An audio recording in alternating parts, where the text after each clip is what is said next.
Buenas, soy Biel Cortadellas de almaexperience.com. Te doy la bienvenida a una nueva entrevista del Congreso Despierta. Hoy estamos con Ginés Haro de ginesaro.com, experto en emprendimiento e impacto social y carreras profesionales responsables.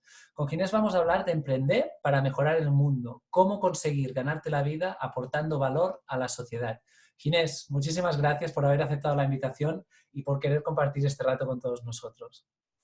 Joder, todo un honor y encantado de estar aquí con todos vosotros y muchísimas gracias a ti por pensar en mí para ser parte del Congreso. Un placer, la verdad es que un placer. Ginés, empiezo las entrevistas siempre con la misma pregunta y es ¿cómo has pasado este tiempo de confinamiento, de coronavirus y cuáles son las estrategias, los recursos que has utilizado para pasarlo lo mejor posible? Empezamos para mí la fácil. Bueno, sobre las estrategias primero, al final, como yo vivo solo, pues al final no tampoco he hecho las mismas estrategias que hago normalmente. O sea, no, afortunadamente soy muy digital y en esa parte no lo he notado. Lo he notado un poco en lo que me ha pasado todo. En que, bueno, a veces te saturas, en que no puedes salir a la calle, que todo el trabajo se ha parado, pero mi estrategia ha sido un poco intentar no tener estrategia. No sé si se entiende, pero intentar que la mayor parte de mi día fuese lo más parecido posible a lo demás y asegurarme que cumplía pautas, ¿no? Y que hacía ejercicio en casa, ¿no? He aprovechado mucho los canales, pues un recurso, los canales, hay mucha gente de gimnasios y de profesionales y bueno, intentaba moverme aunque no tuviese ganas, ¿no? Me he obligado a hacer esa dinamización. Porque al final, un poco en mi caso, de lo que hablamos en la entrevista un poco previa, ¿no?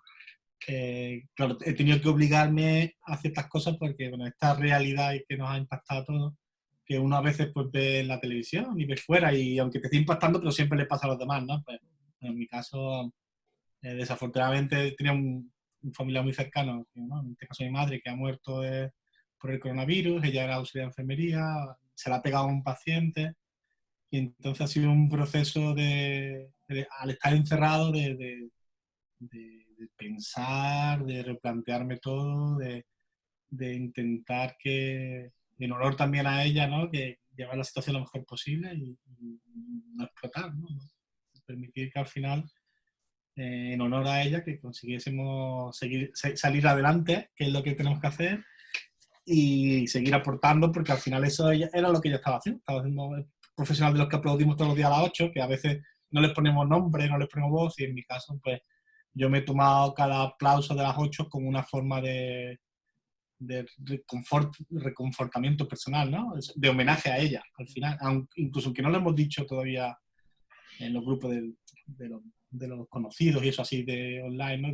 De pedir un aplauso, pero sí yo y mi hermano hemos intentado que para nosotros sí fuese una forma y bueno, esa es una estrategia también que nos ha servido, así que a esos aplausos que a veces pueden parecer que no llegarán a ningún sitio, ¿no? Porque incluso a mí a veces me parecía, ¿no? Pues sí, nunca sabe uno quién está en la ventana de al lado, ¿no? Y qué necesita la persona que está en la ventana de al lado.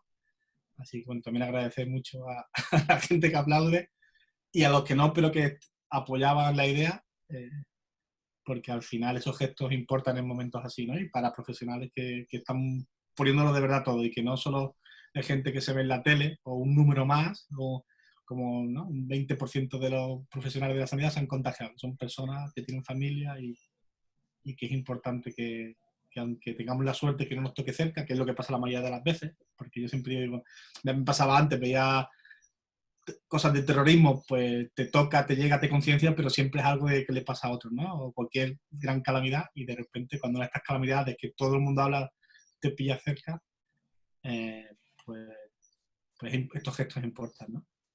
Qué bonito. Me gustaba mucho también lo que decías antes de empezar a grabar, ¿no? Que en situaciones de estas, yo creo que todos lo hemos vivido en más o menos medida durante estos días, pero a ti te ha tocado vivirlo de una forma muy, muy, muy extrema, que en momentos de estos en los que bueno, la vida se pone tan intensa que solo tienes dos opciones, ¿no? Que es o que tu mente quiebre y morir, ¿no? O sobreponerse a la situación y seguir tirando para adelante Me parece que es muy Totalmente, simbólico. totalmente. Tú fíjate en mi caso, ¿no? Bueno, primero nos encerramos, todo mi trabajo se para, yo no sé cómo me tengo que replantear todos mis ingresos de aquí al verano mínimo y después también tengo incertidumbre. O sea, no sé, de aquí para adelante nada de lo que he hecho para atrás me ha servido para conseguir ingresos, ¿no? Y una situación con poco margen de maniobra y de repente encima tienes una madre que está ahí y tienes que vivir el proceso de los miedos previos que tiene la mujer trabajando, cuando se entera y está en casa, cuando se va al hospital, cuando las 2 semanas que se ha tirado. Y cuando tú juntas todo, yo creo que la mente en un momento dado es lo que se dice que el ser humano es el animal más fuerte que existe porque en los momentos límites de repente saca algo que no sabes, ¿no? Yo fíjate que me he puesto mucho a investigar. Bueno, ya lo veía antes, pero ahora un poco. Y dice, oye, siempre me pregunta cómo la gente aguantaba en los campos de concentración, que son sitios todavía brutalmente mucho peores que cualquier situación que estamos viviendo, las guerras brutales. Si es que la mente, cuando pensamos que hay un límite, de repente, pues no sé si despertar puede ser pero hay algo que sí que hace adaptarse, ¿no? Y yo afortunadamente he tenido esa suerte, porque también la otra cara de la moneda es que te puede quebrar. Porque, claro, si te quiebra una situación como la que estamos ahora, pues joder, me pondría yo, cualquier persona, en una situación muy complicada para el futuro, porque es el momento que menos puedes, ¿no? Entonces, entre eso y un poco también que al final eso te ayuda a ver lo positivo, ¿no? Como decíamos antes, ¿no? Entonces, te ayuda a ver lo que puedes hacer, a sacar la mejor lección, a reaprender, a ver lo bueno que tienen las situaciones o lo bueno en el sentido de oportunidades de aprendizaje, ¿no? De sacarle lo mejor a la peor situación, se puede llamar, ¿no? Y ese sacarle lo mejor a la peor situación, que es algo que con la meditación se hace, que uno lo escucha mucho y a veces pues te viene sin darte cuenta, porque obviamente me ha surgido, ¿no? Pero he empezado a verlo bueno y he empezado también pues a honrar, decir, oye, que mi madre lo que querría es que yo siguiese adelante y si ella estaba allí, no me gusta la metáfora luchando, pero bueno, aportando su granito en uno de los sitios más difíciles hoy en día, pues joder, no querría que yo sentado en mi sofá, por muy difícil que lo esté teniendo, no es lo mismo. Y, y eso la mente, yo creo que también ayuda el haber estado obligado a enfrentarte a eso, ¿no? Que es un poco, a lo mejor en una situación de no confinamiento no hubiese llegado a ese punto, porque es más fácil esconderse de uno mismo. Cualquier cosa, al estar obligado a estar conmigo mismo y no hablar con mucha gente, porque a mí me ha pillado solo el encierro, pues creo que la mente me ha hecho así.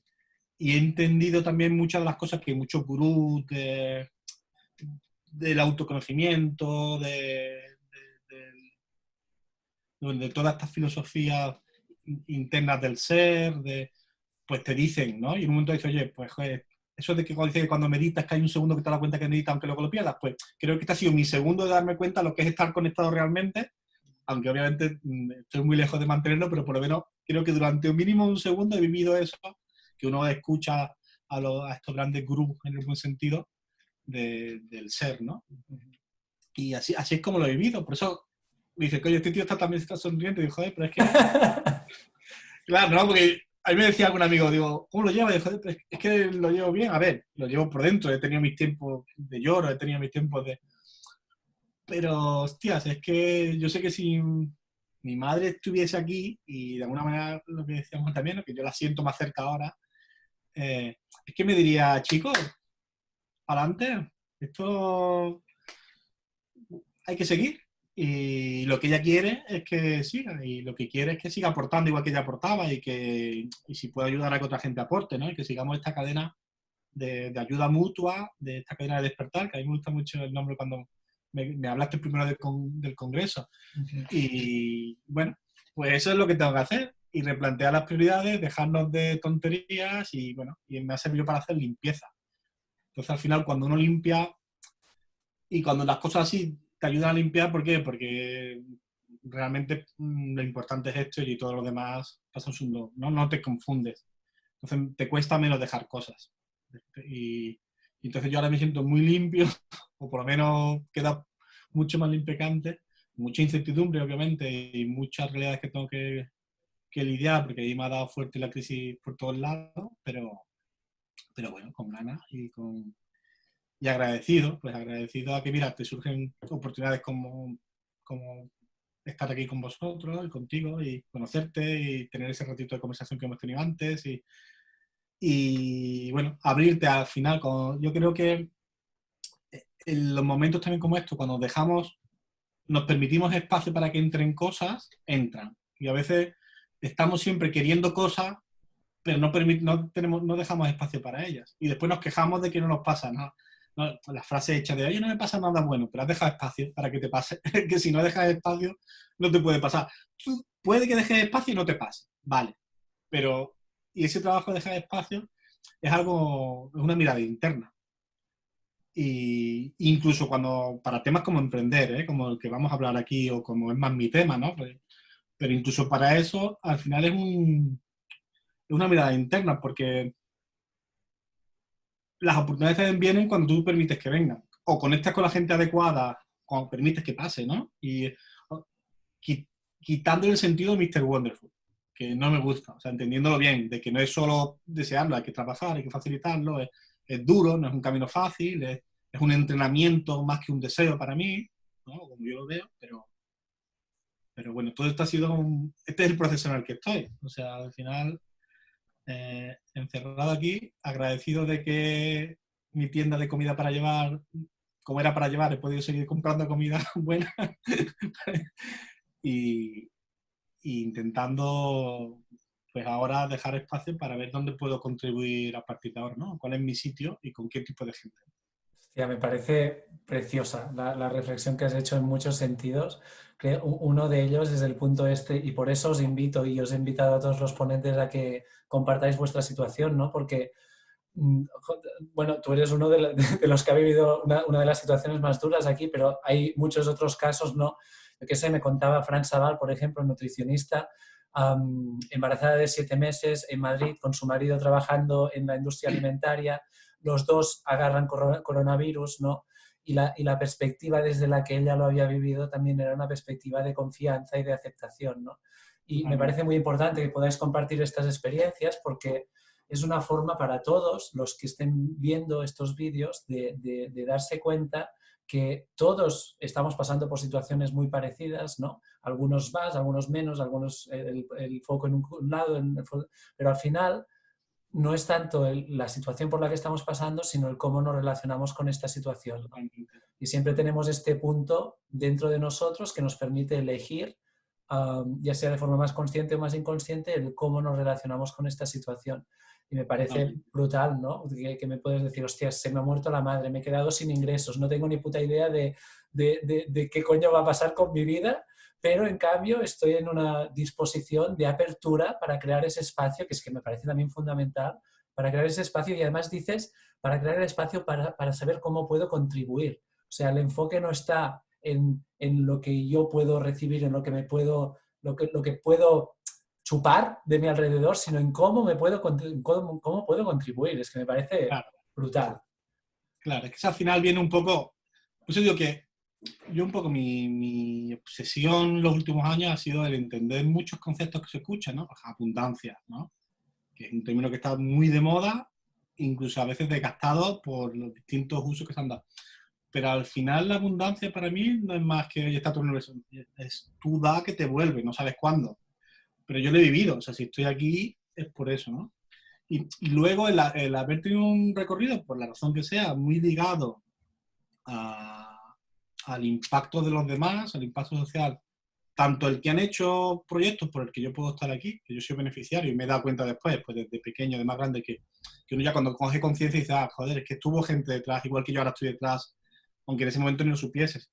Como yo he vivido en la selva con indígenas, en la zona más biodiversa del planeta, he estado en cooperación internacional, he estado en muchos sitios, ¿no?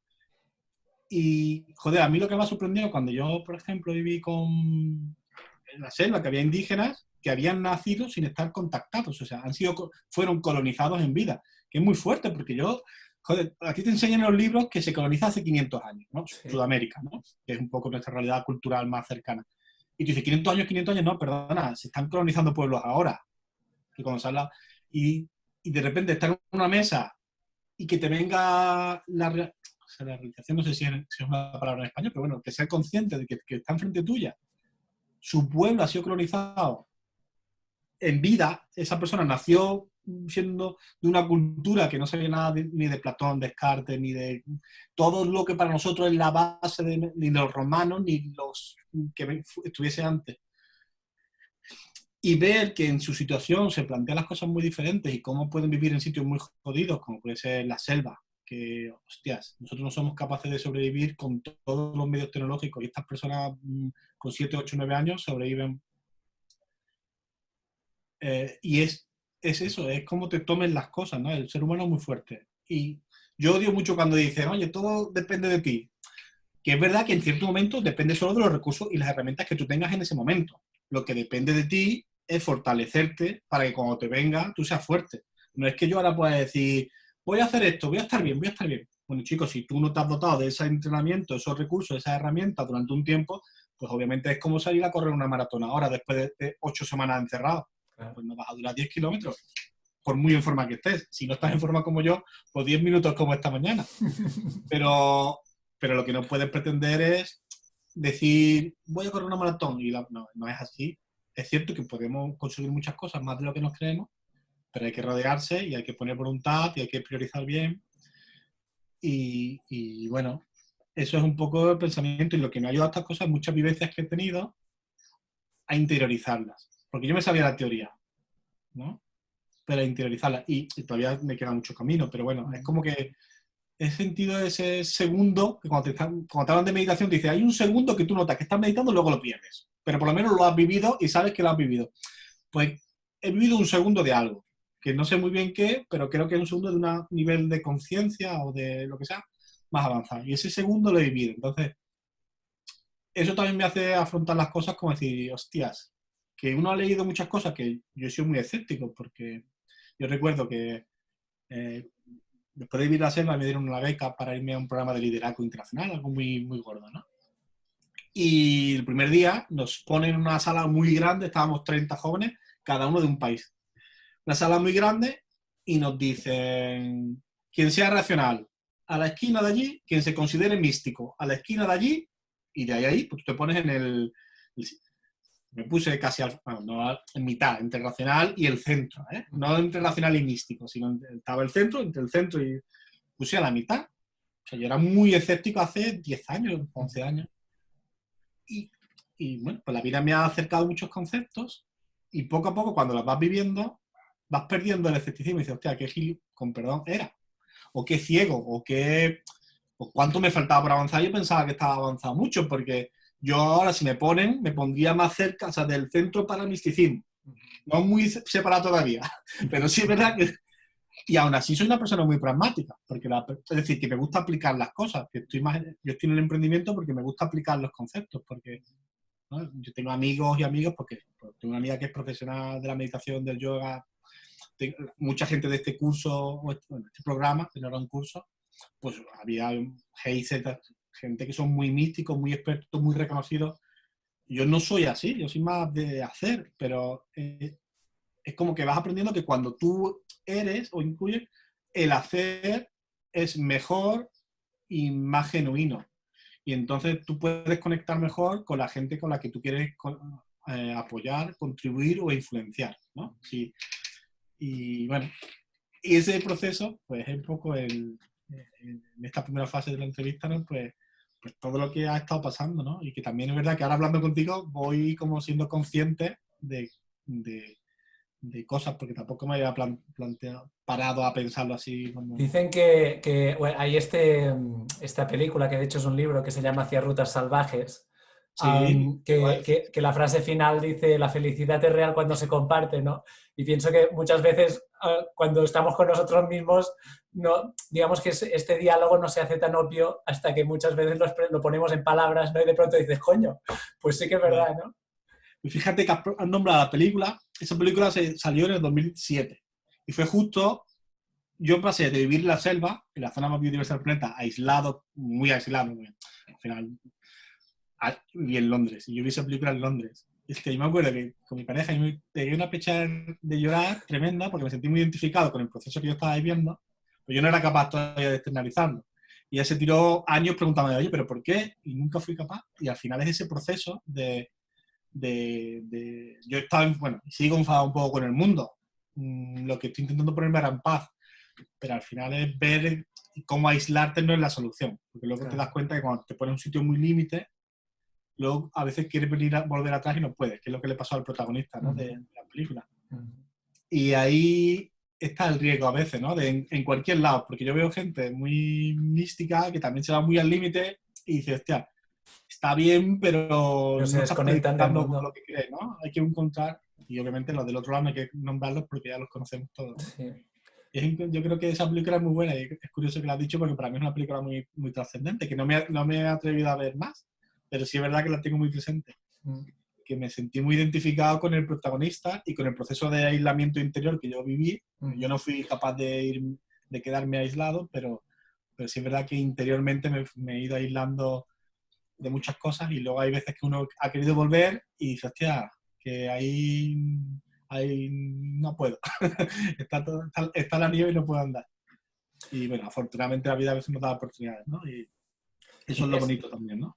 ¿Te parece que nos adentremos en el tema del emprendimiento social? Yo creo que es un temazo, ¿no? Porque sí, y es un temazo, o sea, yo creo que si vamos hacia algún lugar, está claro que vamos hacia algún lugar donde el emprendimiento y donde los negocios que impulsemos y donde la manera de relacionarnos tenga mucho más en cuenta, ¿no? A los otros y para empezar a nosotros mismos y después que aquí hay mucha gente que ya ha hablado de temas de conexión con el propósito sí. y después en relación a, que por eso te invité aquí, ¿no? El punto este de, hostia, que lo que me beneficia a mí, beneficia a los que están en mi entorno y al mundo en el que vivo, porque Claro. es que al final, si no, ¿qué, no? Entonces, Claro. no sé, dale caña al tema, empieza por donde quieras y a partir de ahí ya vamos charlando. Curioso porque para mí el mundo en el que estamos, yo le digo que estamos entrando, lo decía antes o sea, en la conferencia, en los talleres antes de la crisis, ¿no? Digo, estamos entrando en un mundo que yo le llamo disrupción por valores, ¿no? Ahora todo el mundo habla de disrupción tecnológica, no sé qué. Digo, y en realidad para mí la disrupción no es la tecnología, no es si es el 4G, el 5G, el 6G, si tenemos más ordenadores. Es que estamos entrando en el mundo de las personas. Estábamos entrando ya. Estábamos entrando en un sentido que era más egoísta, déjame que lo llame así, porque al final toda la tecnología lo que está haciendo es que podemos ser cada vez más nosotros. Pues Google nos pone un resultado diferente a cada uno de nosotros. ¿Por qué? Porque a mí, yo quiero mucho a mi pareja, a mi padre, a mi madre, tal, a mi amigo, pero lo que a mí me interesa es diferente. Yo ya no quiero recibir el mismo contenido, el mismo curso. Y eso, como lo sabe, pues nos permite desarrollarnos en más. Cada uno desarrolla su forma de ser, sus gustos. Pero además está en una disrupción porque nos estamos dando cuenta y está creciendo esa conciencia de que somos muy interdependientes. Que esta crisis lo que está haciendo al final es acelerar eso, ¿no? Porque al final se ha visto que no es solo el tema del medio ambiente, que se veía como algo que no nos llega, el cambio climático, tal, sino que de repente hay más factores en los que la naturaleza tiene presencia, porque se dice, ¿no?, que incluso el coronavirus. Entonces, en este mundo donde la persona es el centro de todo, y por eso surgen metodologías, ¿no? Design thinking, ¿no? Hay mucha gente hablando de muchas cosas, pero al final lo que están diciendo es, oye, tenemos que construir un mundo para las personas. Y eso es la primera vez en la historia que se dice. O sea, nunca se había dicho, oye, el mundo son las personas, el centro son las personas, ¿no? Habrá que encontrar a lo mejor ahora un equilibrio. Lo bueno que va a traer el coronavirus, creo yo, es que va a ser un equilibrio entre las personas y la sociedad. Que ahí es donde entra el emprendimiento social. Es decir, si estamos viendo en un mundo nuevo que está cambiando, que tiene unas reglas diferentes, si está habiendo nuevas formas de hacer las cosas, porque, pues eso, design thinking, ¿no? En metodologías de emprendimiento. Oye, pues hace falta un nuevo tipo de organización, porque la organización hasta ahora, la empresa, sobre todo desde la revolución industrial, están centradas en maximizar el beneficio y más en coger, o sea, la escasez, lo que se dice la escasez, esta palabra para un andaluz, ¿no? más coger que, ¿no? Y retener, y esto es mío, y acumular riqueza a costa de los demás, o de, ¿no? Entendiendo a los demás lo que ya cada uno entendiese. Y de repente hemos pasado a eso, a decir, oye, no, hay un modelo que, oye, yo puedo vivir muy bien, pero es que puedo resolver los problemas que tiene el mundo. Porque los problemas además ahora son globales. Entonces, claro, ya no es como, por ejemplo, cuando surgió el cooperativismo en el siglo XVIII. Dice, oye, es que el problema que había fundamental en esa época era el trabajo, porque yo, los míos, que era mi mundo, el mundo que yo tenía acceso, pues estábamos muy mal. Entonces nos cooperativizamos, metemos unos valores que se habían perdido porque habían existido antes, algunos, y tal. Claro, dice, oye, es que va más allá, ya no solo que vosotros ganéis bien, es que tú no perjudiques a otro con tu trabajo. Es que tú, además, con los materiales no perjudiques a la naturaleza. Es que tú... Entonces el discurso que se empieza a hablar de cambio climático en los 80, que se empieza a hablar de sostenibilidad tal, en la práctica no es nuevo. Lo que es nuevo es como una conciencia global que ha ido en aumento y gracias al trabajo de muchas ONG, de muchos activistas, de mucha gente de la empresa, porque Anita Roddick ya creó The Body Shop en los 80 y es una de las primeras empresas sociales modernas, ¿no? En el sentido de empresas que generan un modelo de negocio y con el modelo de negocio solucionan problemas de la sociedad y que no es y que sacrifican beneficios, ¿no? Que eso Keynes, si levantase la cabeza, pues beneficios para aportar más a la sociedad, ¿no? Que es una estrategia que a corto plazo no funciona con la necesidad que tenemos, pero a medio y largo plazo tiene muchas ventajas, ¿no? Entonces, para mí, ¿qué es la empresa social? Una nueva definición de éxito de la organización. Lo que hoy día se admite, y yo creo que eso va a pasar muchos años, es que tenemos que trabajar y tenemos que ser productivos y tenemos que tener una ocupación que nos dé de comer. Lo que te dice es, oye, eso además no se puede hacer solo, porque dependemos unos de otros, como regla general. Y esa organización, ¿cuál es la definición de éxito? ¿Cuándo definimos que va bien o mal? Keynes, la bolsa, todo esto que dicen, oye, si gana mucho dinero, va bien, da igual lo que haga, ¿no? Y una empresa social dice, no, oye, hay otros valores, está el dinero, hay criterios sociales y criterios medioambientales. Y eso que se llama el triple balance, decir, oye, en el balance de esos tres criterios, defino si voy bien o mal, ¿no? Si maximizo beneficios a tope, pero trato mal a la gente, contamino el medio ambiente, mato incluso gente, o lo que sea, pues no. Y para mí lo que diferencia es esa definición de éxito. No el sector, porque en todos los sectores hay gente, en la banca hay banca tal, y hay banca ética sostenible que tiene unos criterios más sanos. En las mismas residencias que están ahora de moda, pues hay residencias controladas por fondos buitres, residencias controladas por empresas sociales y por gente.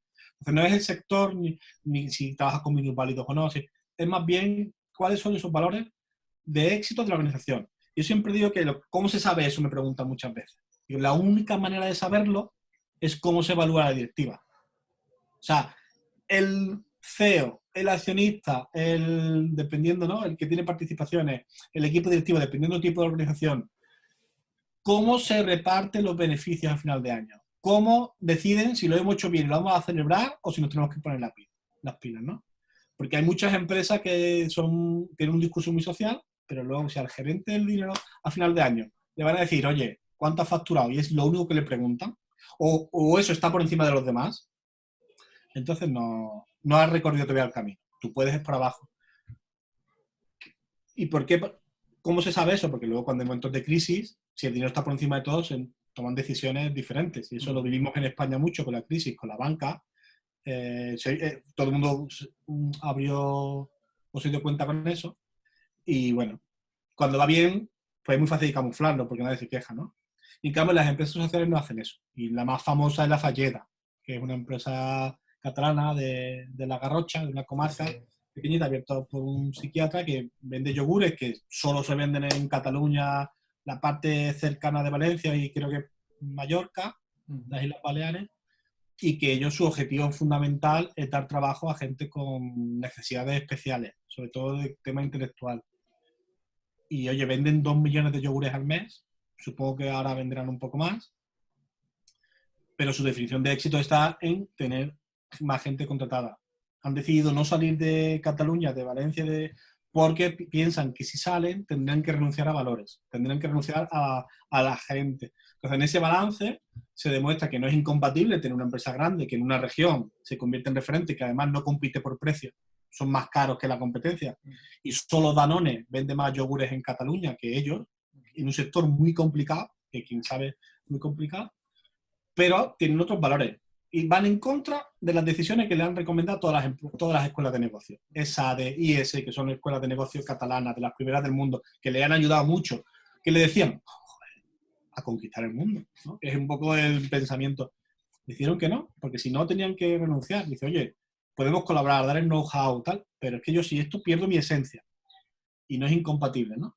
Entonces, estos son para mí el ejemplo más claro y un ejemplo de aquí, que no de fuera, de tener una definición de éxito diferente y de que el equipo directivo se le reconoce según esos criterios, porque si al equipo directivo se le reconoce solo por el dinero, aunque sea inconscientemente, por muy buenas personas que sean los directivos, van a tomar decisiones que van a ir en contra de otros aspectos.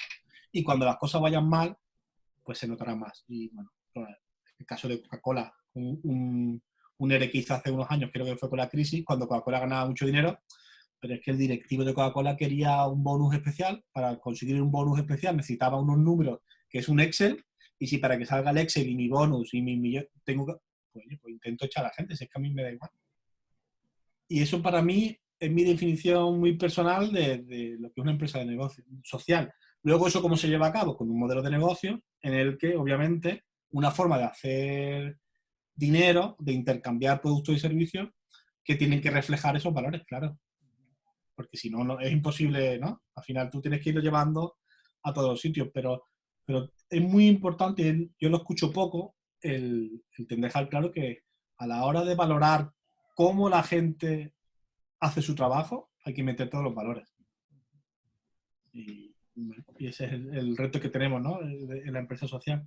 Y al final eso entronca mucho pues, por las dimensiones, ¿no? Esto famoso Ikigai, que también está muy de moda, ¿no? De, oye, pues claro, tú tienes que interiorizar eso, porque tú, si tú solo pones unas cosas escritas, eso se ve mucho en marketing, pero no las tienes interiorizado, luego las prácticas que vas a hacer pues son otras. Y es muy humano. O sea, es que tampoco le puede culpar a nadie. Oye, yo quiero ser muy simpático, pero joder, si yo qué sé, no lo soy, pues tendré que practicar, interiorizarlo. No puedo de repente porque lo escriba o porque me lo diga un jefe cambiar de repente. Y eso pasa incluso, y es por lo importante de la autenticidad y del recorrido que el Ikigai te lleva, porque al final el Ikigai te lleva el quién eres, ¿no? ¿Qué te apasiona? ¿Qué haces bien? ¿No? ¿Por qué te pueden pagar? ¿Qué es lo que el mundo necesita? Que al final para mí es como un recorrido por las dimensiones de la persona. Totalmente. ¿No? Es decir, ¿qué te apasiona quién eres? Tienes que conocerte muy bien. Y en eso está también en cómo te expresas al mundo.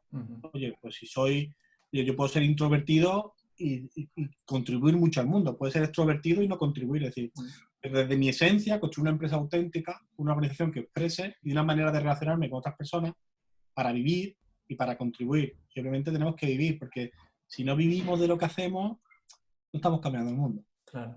Yo siempre digo que joder, está muy bien todo esto, bueno, ahora es que está muy de moda ahora en los últimos años y ahora más con la crisis va a caer, todos estos corporativos, que no tengo nada en contra de ellos, tengo muchos amigos, pero que de repente se han dado un chocazo de realidad, quieren aportar al mundo cuando lo que están haciendo es todo lo contrario desde su organización, sin que ellos sean malas personas, pero aunque la ceguera sea voluntaria o involuntaria, tú no estás viendo o no estás haciendo por ver lo que representa tu organización. Ya quieren venir a la social y, bueno, tienen muchas herramientas útiles, pero les falta el ser. Entonces, los quieren muy bien, lo comunican muy bien, pero a la hora de hacer, en las prácticas la empresa cae en lo de siempre. Y eso lo veo yo en muchas empresas que se llaman social. Porque, oye, que tú te llames social no significa que lo seas, ¿no? Porque yo me diga que soy guapo o simpático no significa que lo sea. Será algo que tendré que expresar al mundo. Y otra cosa es que yo exprese lo que quiero ser y que estoy en el camino de serlo. Eso es genial, porque todos estamos en el camino de algo. Y la organización es importante que esos 4 círculos del Ikigai se expresen y yo siempre le pongo un quinto, que es con quién quiero trabajar. O sea, qué tipo de persona es la que yo voy a contribuir y la que a mí me gusta estar rodeado y en la que yo quiero, y eso implica pues lo mismo, si tengo que conocer muy bien qué valores, qué tal, para conectar con personas que conecten con eso. Porque si te empeñas en transformar personas o a través de los negocios o de hacer productos que tienen porque al final una empresa no deja de ser como una persona. Tu cliente es como con quien tú interactúas, es como la tienda que tú vas a comprar, con quien tú interactúas diario. Y sus valores son igual de importantes que los tuyos. Porque si tú tienes que dejar de ser tú para vender, pues no es lo ideal de una empresa con valores que quieres aportar al mundo. Tienes que aportar otra cosa que tú vayas aprendiendo, evolucionando, que eso lo tenemos que hacer todos. Y eso es muy importante. Entonces, con quién quiero trabajar o a quién quiero en mi vida, y yo solo lo entiendo o sea, para mí hay un paralelismo con la transformación interior, pero yo siempre he estado a lo mejor por de donde vengo, en el decir, oye, sí, eso está muy bien, pero ¿eso cómo lo llevamos al exterior? Es decir, yo tengo esto muy claro, porque el extremo contrario es la gente muy purista, muy coherente, tal, pero que te aíslas del mundo. Te vas a un sitio donde, o te aíslas, o sea, aíslarte no significa solo estar solo. Estoy con mis 5, 100 o 1000 grupitos, pero no estoy influenciando en el mundo, porque al final estamos aislados, ¿no? O sea, el aislamiento no tiene que ser personal, puede ser en grupo. Tenemos un microclima, que, oye, que si eso es lo que tú quieres, pues genial, pero tienes que ser consciente de que no estás influenciando el mundo. Es un poco egoísta desde mi punto de vista, pero sin querer juzgar a nadie, es mi posición en el mundo. Entonces a mí siempre me ha motivado cómo desde las organizaciones, como desde el hacer, podemos aplicar toda esa transformación, ¿no? A mí siempre me han dado, y esto es muy personal y disculpad, pero un poco los monjes budistas, ¿no? O los religiosos. Voy a rezar por ti. Oye, eso está muy bien. Y eso es importante. Y cada día se demuestra que es más importante. Pero hace falta algo más. O que alguien haga algo más. Tú aportas eso, pero alguien más tiene que aportar el llevar todos esos buenos sentimientos, esas vibraciones a la práctica. ¿Y cómo se hace eso? Pues para mí eso es la empresa social. Tiene mil nombres: emprendimiento consciente, social, sostenible. Bueno, cada uno está de moda y le pone. Pero al final es lo mismo. Tenemos que buscar la manera de relacionarnos, de sobrevivir, en el que yo tengo derecho a vivir muy bien, pero quiero contribuir. Y es posible. Y ya lo bueno es que hay muchos ejemplos, ¿no? De que incluso en el mundo de hoy, en el capitalismo de hoy, pues hay muchas empresas y no es incompatible con el tamaño, no es incompatible con de dónde hacerlo, ¿no? Y no es incompatible con la persona. Y lo que iba a decir antes, que me he saltado, es que, claro, para mí es mejor estar, o sea, lo contrario que es, oye, trabajo en un banco, y perdonadme, pero es que desde la crisis última les tengo mucha manía a los bancos. Trabajo en un banco, estoy 10 horas al día allí, luego salgo y hago voluntariado, filantropía. Yo prefiero que esté 8 o 10 horas arreglando el mundo y 2 jodiéndolo. Fíjate el trabajo y fastidia un poco. Végate, no, date tu limitación, pero coño, al final pasamos 80.000 horas de nuestra vida con mínimo trabajando, porque ya es muy difícil incluso diferenciar qué trabajo o no. Vamos a poner en un razonamiento clásico de 8 horas al día una media de 80.000 horas. Yo prefiero que esas 80.000 horas las dedique a arreglar. Porque luego, o sea, si te pasas 80.000 trabajando, durmiendo serán 150.000. Lo otro es mínimo. No nos quedan muchas más horas, por mucho que vamos. Entonces yo prefiero eso.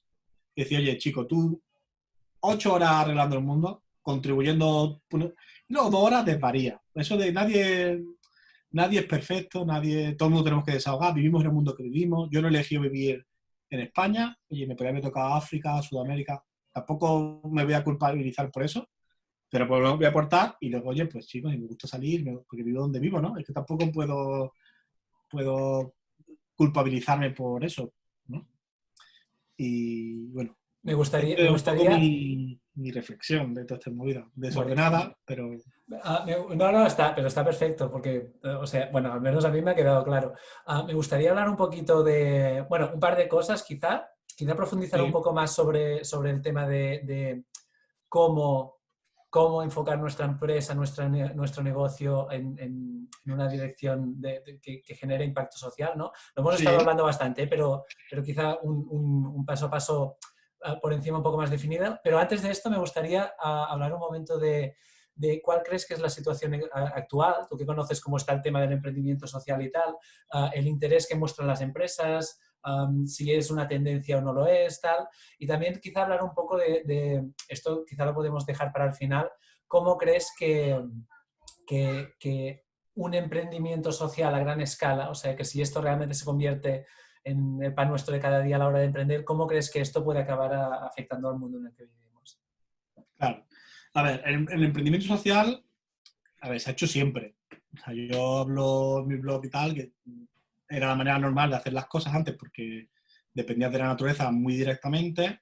Luego con la revolución industrial, que fue cuando se rompió el equilibrio de la dependencia de la naturaleza cercana, es cuando se empezó un poco a diferenciar la empresa, ¿no?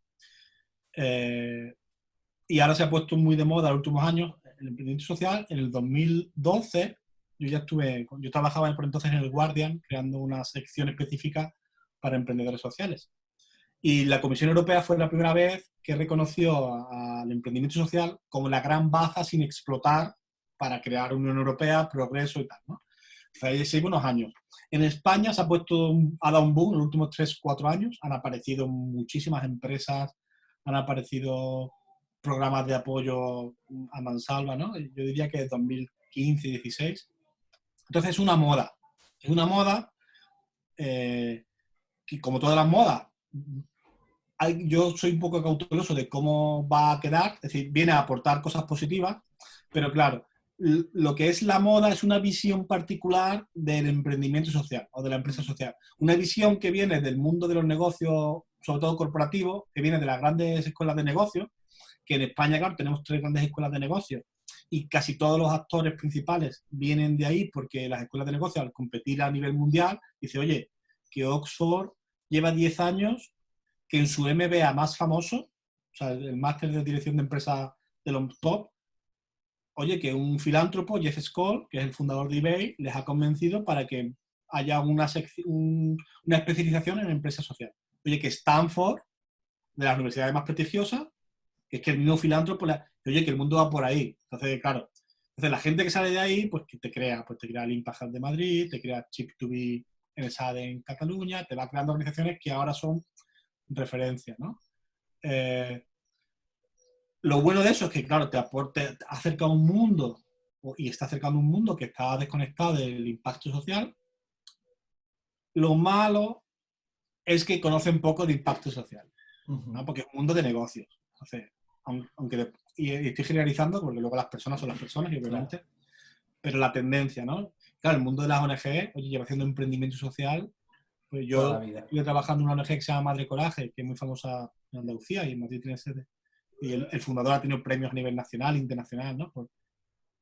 Y yo ya en 2002, que yo empecé a trabajar allí, hacían emprendimiento social en Perú, con las comunidades indígenas, fomentando el comercio justo desde los 70-80. Y eso es emprendimiento social 100%, es cambiar una industria, unos modelos de negocio, unas relaciones.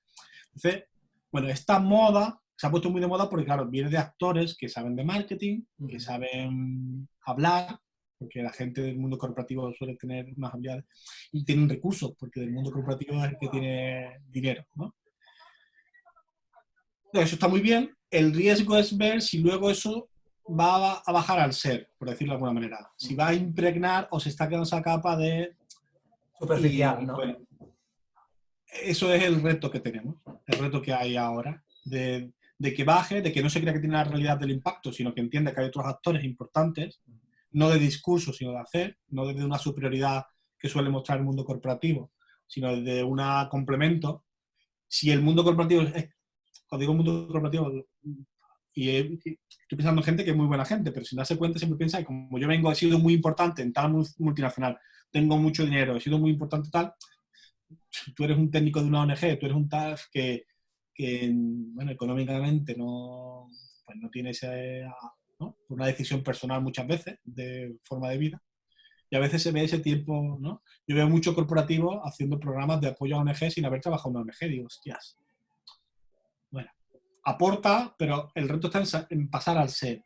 Y bueno, y ese yo creo que es el reto de los próximos 5 años, porque ahora se ha visto todas las iniciativas que hay con el COVID, han surgido muchas, y está esa ingenuidad de pensar que, oye, encerrado en tu casa, nos juntamos 10, cada uno ordenador, vamos a traer una super solución. Puedes traer parches. Parches sí. Un parche, o sea, un parche se consigue por cantidad. O sea, cualquiera que que quiere montar empresas de igual del tipo sabe que al final es un negocio de cantidad. O sea, yo mientras más ideas tenga y más equipos trabajando, una funciona, ¿no? El reto es que en el emprendimiento social tú no trabajas por cantidad. Porque a ti te importa. No es que, oye, si esta idea no funciona, a la mierda, ¿no? Oye, si esta idea no funciona, mira, que se mueran estos pobrecitos, o perdemos tal animal, o... El emprendimiento social no funciona así. Tú te importa la idea y tú tienes que estar ahí hasta que encuentras la solución o una mejora o cubres la necesidad. Y eso es muy del ser. Es muy ligado al propósito. Por eso está ahora muy de moda el propósito. Porque claro, si tú no sabes muy bien lo que te importa, no vas a aguantar esa búsqueda. Porque es muy difícil que tu solución a la primera, a la segunda, normalmente requiere un conocimiento, un tiempo. Normalmente es cocina lenta, no es un McDonald's. Es algo que aunque vayas bien, oye, pues tienes que estar a lo mejor un día pongo las lentejas a que se ablanden, el otro, a lo mejor, ¿sabes? ¿No? Es cocina casera, ¿no? Y eso sí, no está ligado con tu propósito y con lo que tú quieras hacer, no aguantas. Por mucho que te guste. O podrás estar un tiempo apoyando. Pero claro, lo que importa es que los que lideren esa iniciativa no estén un tiempo y se vayan, sino que permanezcan. Luego puede haber gente que, oye, vengo un tiempo, apoyo, me voy, me gusta, no es lo que me quiero dedicar toda mi vida, pero un tiempo, pues sí, ¿no? Y entonces mi visión de dónde estamos. Están surgiendo cosas interesantes, pero para mí están surgiendo muchos parches, ¿no? El emprendimiento, sobre todo la empresa social, no cambia estructuras. Entonces, ¿dónde está la solución? La solución está en la política. Es que si hubiese una regla justa no haría falta emprendimiento social. No haría falta un emprendimiento que diga, oye, Aura, oye, que está ahora muy de moda, una empresa de botellas de agua de Madrid que tiene pues, esos 3 años, comunicativamente lo está petando, lo que hace es que todas las botellas son recicladas, tal. Si la ley obligase a que todas las botellas son recicladas, no haría falta que ellos vendiesen eso, ¿no? O que se pague justamente a los trabajadores, que parece cosa absurda. Pero dice, oye, es que una empresa social, joder, es que si se cumpliese la ley, o si la ley estuviese bien, o temas medioambientales, ¿no? Claro, las empresas ya no se llamarían sociales, ¿no? Serían empresas. Entonces, lo que hay que conseguir, para mí la empresa social, o el emprendimiento social, que es más amplio, y ahora sí que voy un poco con mi diferencia, para mí es una herramienta de cambio que aporta.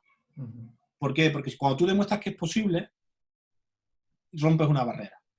Es un poco como lo que hablamos del segundo que yo vivo. Cuando tú vives un segundo, sabes que es posible. Luego ya veremos. Cuando tú tienes una muestra de que es posible ser, por ejemplo, el que piensa grande y social, o por lo menos menos malo que la alternativa normal. Pequeño y sostenible, lo que tú quieras ser.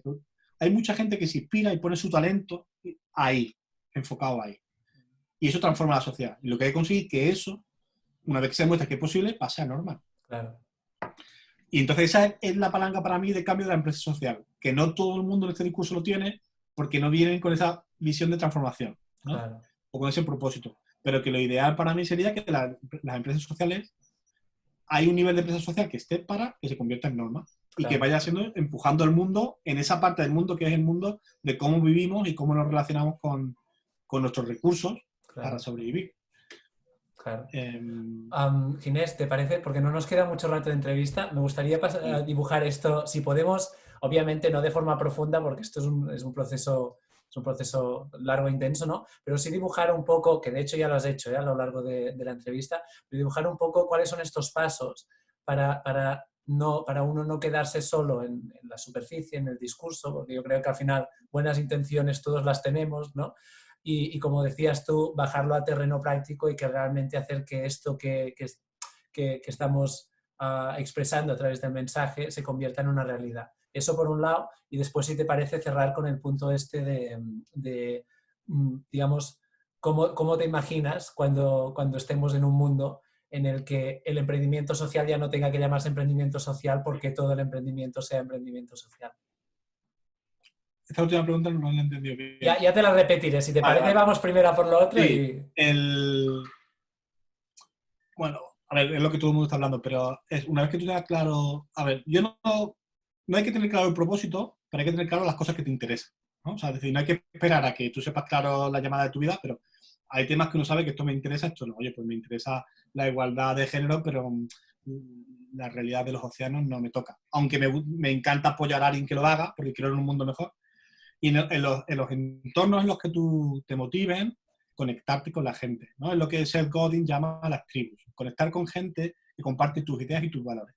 En el plano teórico y en el plano práctico. Es decir, siempre hay gente que te va a dar ese contenido y justificación que es muy buena luego también incluso para hacer, porque para conectar con tu tribu, es decir, para conectar con la gente que comparte tus ideas y tus valores, si tú hablas el discurso y tal, tú conectas rápido. Es por lo que muchas veces conectas con gente. ¿Por qué? Porque el lenguaje es el similar, o sabes manejarlo, sabes adaptarte, te preocupan las cosas y se ve que lo conoces.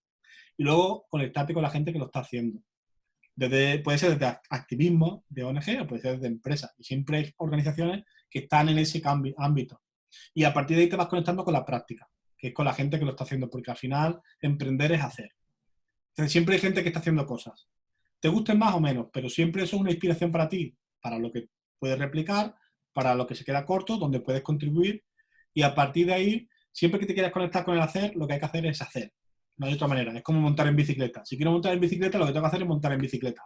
Pero puedo leer 1000 libros de ingeniería, pero nunca puedo saber construir una bicicleta, pero no montarla. Entonces, para mí emprender es hacer. Y es conectarte con la tribu, siguiendo un modelo de Secoding, que es la gente que hace. Y hoy en día es muy fácil. Tenemos las redes sociales, tenemos blogs como el mío, tenemos congresos como este.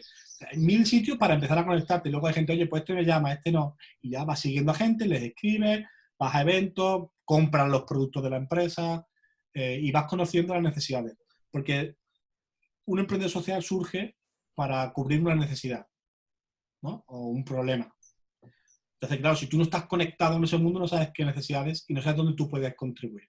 O a quién puedes apoyar. Porque no siempre hay que emprender. Uno puede querer contribuir como trabajador, que a mí me parece que en español es el discurso que falta, ¿no? Es el que yo estoy ahora más motivado a decir, oye, vale, de emprendimiento vamos bien.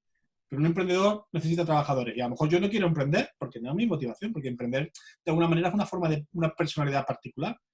Pero yo quiero trabajar en un sitio que yo aporto mi granito, aunque sea un asesor fiscal, aunque sea contable, aunque sea abogado. Tú puedes ser abogado y apoyar a un tipo de empresas que van acordes con tus valores y tú dices, oye, estoy poniendo mi granito de arena para que esta organización... Y entonces meterte en ese mundo. Y luego te sorprende. Yo lo vivo mucho. Empiezas a abrir mundos y la gente dice, pero esto existe, ¿no? Yo tengo una amiga que dice, este es el mundo paralelo. Y digo, no es el paralelo, simplemente que tú no estabas mirando allí, tú estabas mirando al otro lado. Pero hay mucha gente haciendo cosas. Y hay mucha necesidad. Y entonces yo lo que quería es conectar con la tribu. Y a partir de ahí uno va a encontrar el sitio donde puede contribuir y desde donde está a gusto. Porque también son épocas de vida. Una época contribuye aquí, otra época contribuye allí. Y para finalizar, lo que te estaba preguntando antes, ¿no? Tú me decías, el tema del emprendimiento social es que molaría llegar a un momento donde ya no tuviera que llamarse emprendimiento social porque todo es emprendimiento social, ¿no? Emprendimiento que tiene en cuenta las propias necesidades, las del entorno, las del mundo donde vivimos. Entonces, yo creo que vamos claramente en esta dirección, no más que nada porque o lo hacemos así o chao, chao. Chao, chao la vida en este mundo, como mínimo de nuestra especie, ¿no? Entonces, ¿cómo te imaginas un mundo en el que el emprendimiento, todo el emprendimiento se ha convertido en emprendimiento social? Claro, para eso tiene que haber una transformación de las personas. Porque al final las organizaciones no son más que expresión de nuestros valores. Si mi valor es egoísta, en el sentido de, para mí hoy en día el egoísmo no es solo que me preocupo por mí mismo. Si solo me preocupo por mí y los míos, o lo que me afecta de manera directa, para mí eso en el mundo de hoy es egoísmo, porque estamos conectados. Y lo bueno de los últimos años de estas pandemias es que nos están ayudando a dejar muy claro que estamos conectados, nos guste o no. Entonces, para mí empieza por esa transformación, pero abriendo las vías y facilitando que quien quiera llevar esa transformación al exterior se facilite. Entonces, claro, ahí tiene que haber ya gente que luche, por ejemplo, en España, formas legales, ¿no?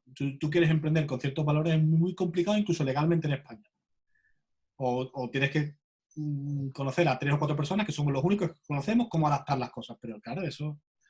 y llevarlo a distintos ámbitos, ¿no? Decir, oye, ¿yo cómo puedo permitir esto? ¿No? Y por eso decía que es muy importante conectarte una vez que tú te conoces y te transformas, conectarte con la gente que está en eso. Porque dice, oye, yo que soy de leyes que me gustan y son necesarias, regularlas, pues desde ahí voy a hacer más flexible que este tipo de personas con esos valores.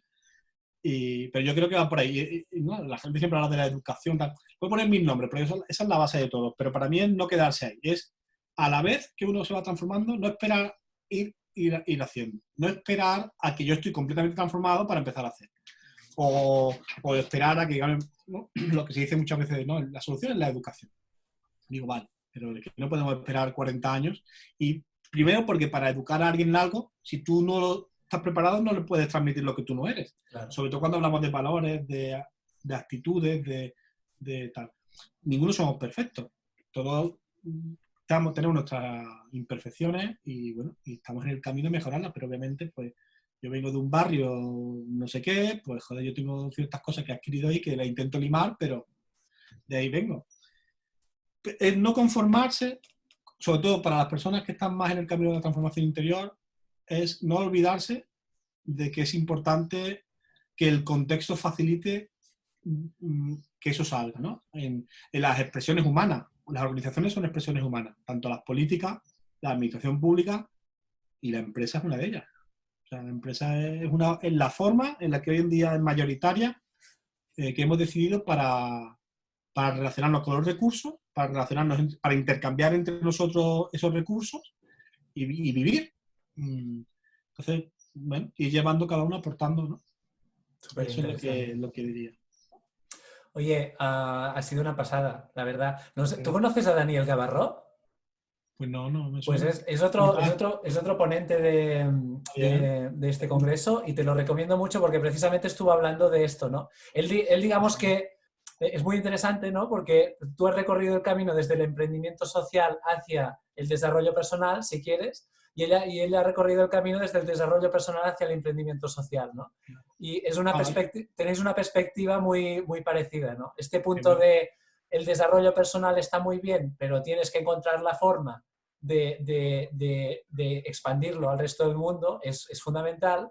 Y tú lo que dices, el emprendimiento social está muy bueno, pero si no está ahí ese ser, ¿no? Ese desarrollo personal, entonces se queda en el mensaje y no va al fondo, ¿no? Entonces, me parece que Claro. entre los dos aportáis una visión súper completa del tema este. Sí que a mí en estas cosas, porque todos nos surgen prejuicios en la vida, ¿no? Uh-huh. Entonces, yo hace ya tiempo que aprendí, decía, a ver, cada uno venimos de donde venimos, ¿no? Sobre todo cuando uno ha viajado más, pues decía, yo he conocido gente indígena, oye, que no es ni mejor ni peor por ser indígena. Ahora, lo que haga a partir de su realidad, sí es su responsabilidad. Yo no soy ni peor ni mejor por venir de un barrio necesitado. Igual que, no soy, que una persona que sea rica no es ni mejor ni peor. Lo importante es desde dónde venimos, cuál es el camino que estamos siguiendo y hacia dónde queremos ir, ¿no? Claro. Y al final, si tú quieres ir al mismo sitio, lo que puedes enriquecer mucho, porque vas dándole matices a la realidad que si la quieres transformar hay que tenerla en cuenta y que eso que tú solo tienes, que es tu camino particular, es lo que tú aportas al mundo. Totalmente. Con la humildad de saber que, oye, que hay otros matices y no será el único.